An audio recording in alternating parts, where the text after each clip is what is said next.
Hola. Las funciones nos permiten modelizar para su estudio matemático multitud de procesos en los que se relacionan cantidades que varían.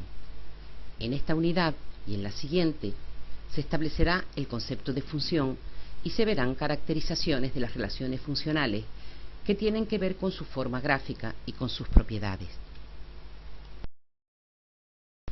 Una función es una relación entre dos variables. Puede presentarse mediante una tabla de la que se obtienen los datos directamente, como esta en la que se muestra la altura de la marea en metros en función de la hora de un día concreto, mediante un gráfico como este que nos muestra la talla media de las chicas en función de la edad o la que analiza los cambios de temperatura, o mediante una fórmula como esta que establece el volumen de una esfera en función del radio.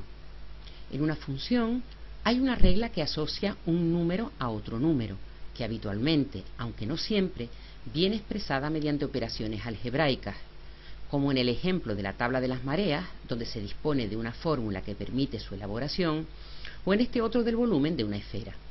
Otras veces hay que obtener los datos de forma experimental, como en el gráfico del análisis de la temperatura de un lugar. En toda función hay dos variables que se relacionan. Una variable, llamada dependiente, es la que pretendemos estudiar y se modifica cuando cambia la variable independiente. Cuando se representa una función, la variable dependiente se sitúa en el eje de ordenadas, en el eje Y, y la independiente en el eje de abscisas, en el eje X. Por ejemplo, la edad y la estatura, las horas y la altura de la marea, los días y la temperatura, o el radio y el volumen de la esfera. La función que da la superficie S de un cuadrado en función de su lado A es S igual a A al cuadrado. S sería la variable dependiente y A la variable independiente. Normalmente a la variable independiente se le llama X y a la dependiente Y, de manera que si escribiéramos Y igual a X cuadrado, estaríamos ante la misma función. A menudo también se le da un nombre a la función, por ejemplo, f, y se expresa lo mismo escribiendo f de x igual a x cuadrado. Observa que y es lo mismo que f de x. La función f haría corresponder a cada número su cuadrado. Si le doy distintos valores a la x, obtendré las ordenadas de los puntos correspondientes. Con la nueva notación se podría escribir que f de 2 es igual a 4 o que f de 3 es igual a 9. Cualquier gráfica no corresponde a la de una función. Para que así sea, a cada valor de la variable x solo le puede corresponder, como máximo, un valor de la y. Si para un determinado valor de la x la y toma más de un valor, no se trata de una función.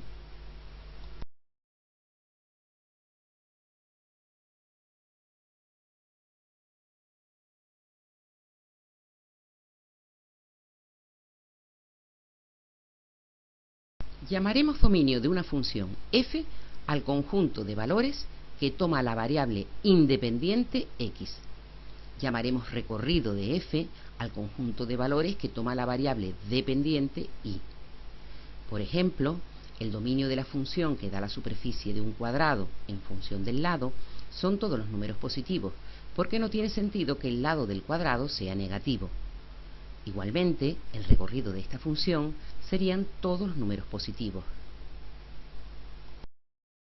Recuerda que para expresar todos los números de un tramo de la recta real se usan los intervalos. Si esta biblioteca está abierta de 9 a 14 horas, podríamos expresar el conjunto de horas en las que estas dependencias están abiertas con el intervalo 9-14, que incluye todas las horas comprendidas entre esas 2 horas y también los valores extremos, es decir, las 9 de la mañana y las 2 de la tarde. Si un intervalo se expresa con paréntesis, de él se excluyen los números extremos, en este caso el 9 y el 14. Si queremos expresar todos los números iguales o mayores que 10, escribiríamos el intervalo que se ve en la imagen. ¿En qué casos en el dominio de una función no están todos los números reales? Uno de ellos es debido al contexto real del que se ha extraído la función. Ya hemos visto el ejemplo de la función que da la superficie del cuadrado en función del lado. También se puede restringir un dominio por voluntad de quien propone la función.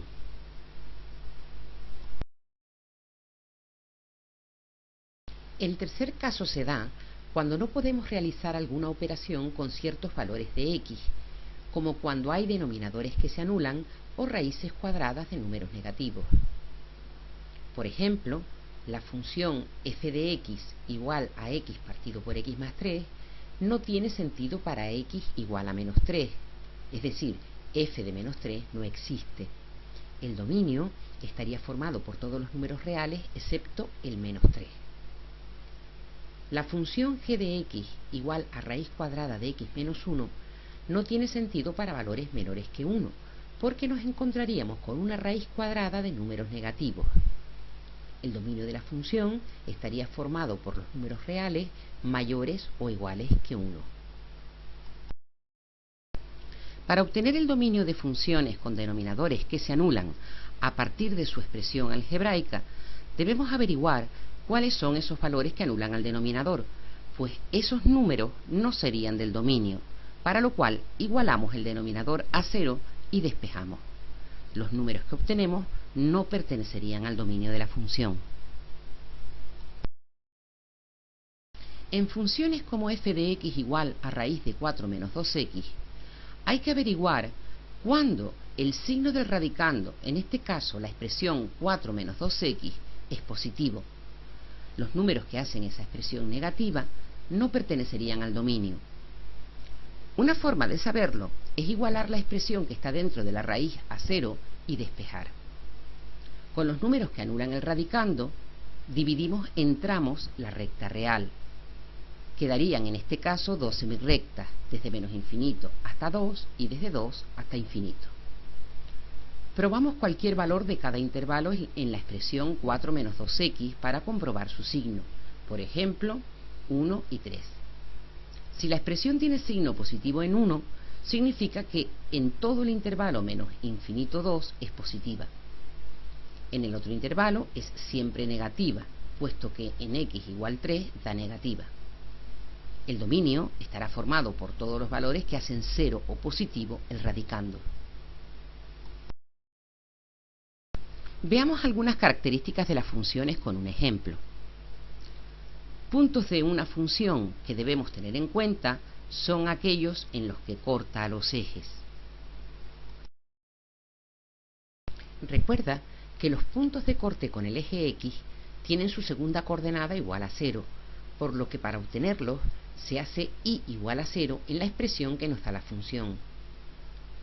Los puntos de corte con el eje y tienen su primera coordenada igual a 0, por lo que para obtenerlos se hace x igual a 0 en la función.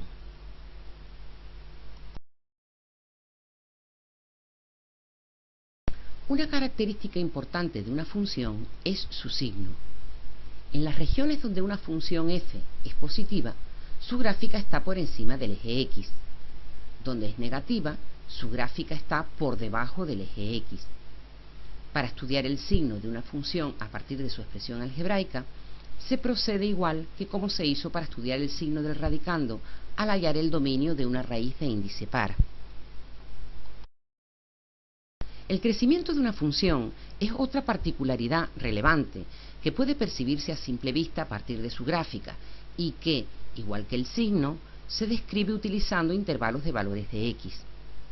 Cuando nos movemos hacia la derecha, una función es creciente cuando el valor de y crece y es decreciente en caso de que el valor de la y decrezca. Los puntos en los que la función cambia su crecimiento son máximos o mínimos relativos. Para estudiar el crecimiento y los máximos y mínimos relativos de una función a partir de su expresión algebraica, hay que utilizar las derivadas que se verán más adelante. Una función es par cuando es simétrica respecto del eje y, Observa que la y toma los mismos valores a izquierda y derecha del eje vertical. Una función es impar cuando es simétrica con respecto al origen de coordenadas. Observa que la rama de la curva que está en un cuadrante aparece reflejada en el cuadrante opuesto. Las funciones más sencillas son las polinómicas. Son, como su nombre indica, las que están definidas mediante un polinomio. Estas funciones no tienen problemas de dominio, es decir, su dominio son todos los números reales, salvo situaciones donde algún contexto lo restrinja. Las funciones polinómicas de grado 1 son siempre rectas, ya las vimos en un tema anterior. Las gráficas de las funciones polinómicas de grado 2, llamadas también cuadráticas, tienen forma de parábola. Las parábolas son frecuentes en la vida cotidiana. El desplazamiento bajo la acción de la atracción gravitatoria de la Tierra permite observar arcos parabólicos en nuestro entorno, como los de los botes de una pelota o los chorros de una fuente. Para representar una parábola como la que se da, hay que localizar al menos su vértice,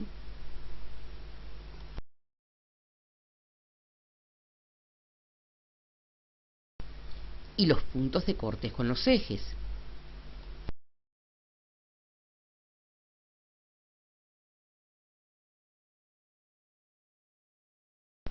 Si con esto no es suficiente, se puede utilizar algún punto auxiliar, tomándolo, por ejemplo, cerca del vértice. Uniendo todos esos puntos, tendremos nuestra parábola. La parábola más sencilla tiene por ecuación y igual a x cuadrado. En realidad, todas las demás se pueden obtener a partir de ella mediante transformaciones. Si esta ecuación la multiplicamos por un número mayor que 1, por ejemplo por 3, la parábola será más cerrada. Si es por un número mayor que 0 y menor que 1, la parábola será más abierta. Las parábolas y igual a 3x cuadrado e y igual a menos 3x cuadrado serán simétricas respecto del eje x. Si a la x cuadrado le sumamos o restamos un número positivo, la parábola se desplaza hacia arriba o hacia abajo tantas unidades como sumemos o restemos. Si a la abscisa x de la función le sumamos o restamos un número positivo, la gráfica de la parábola se traslada horizontalmente a la izquierda o a la derecha tantas unidades como sumemos o restemos. Resumiendo, en esta unidad se aborda lo que se encuentra con fondo verde en este mapa conceptual. Se definen las funciones como relaciones entre dos variables en las que a cada valor de x no se le puede asignar más de un valor de y, que pueden presentarse a partir de tablas, gráficas o expresiones analíticas, y se hace un recorrido por sus principales características. Finalmente se abordan las funciones polinómicas, haciendo especial hincapié en las de segundo grado, cuyas gráficas son parábolas que aprendemos a representar. Los demás contenidos relativos a funciones que aparecen en este mapa los daremos en la próxima unidad. Hasta el próximo vídeo.